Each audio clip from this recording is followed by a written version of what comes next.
검찰이 지난해 대선 직전 윤석열 대통령에 대한 허위 보도 의혹을 조사 중인 가운데 이를 최초 보도한 JTBC가 자체 진상조사 중간 결과를 발표했습니다. 네, 무엇이 어떻게 왜곡됐는지 오주영 기자가 정리했습니다. JTBC 진상조사위원회가 자사의 허위 보도 의혹에 대한 자체 진상조사 중간 결과를 발표했습니다.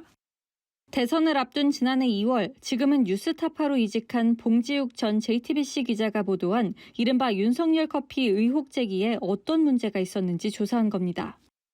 봉 기자는 2011년 부산저축은행 사건을 수사하던 윤석열 당시 대검찰청 중앙수사 2과장이 대장동 대출 브로커 조우영 씨에 대한 수사를 무마해줬다는 취지로 보도했습니다. 실제로 주임 검사가 커피를 타줬고 첫 조사와 달리 되게 잘해줬다고 말했던 겁니다. 당시 주임 검사는 윤석열 중수 2과장입니다. 보도의 핵심 근거는 남욱 변호사의 진술조사였습니다. 그런데 진상조사 결과 봉 기자가 속한 당시 취재팀은 보도 넉 달 전 사건 당사자인 조우영 씨를 인터뷰하며 윤석열 검사는 만난 적도 없다는 반박을 들었던 것으로 확인됐습니다. 조 씨는 대장동은 2011년 대검 중수부 수사 대상이 아니었다고 밝히기도 했습니다. 그러나 봉 기자는 이를 보고하지도 않았고 기사에도 반영하지 않은 것으로 조사됐습니다.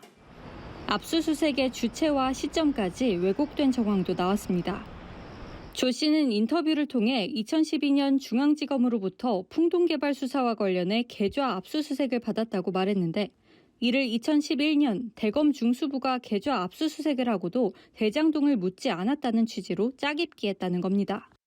JTBC는 봉 기자를 허위사실 유포에 따른 명예훼손 혐의로 지난 17일 경찰에 고소했습니다.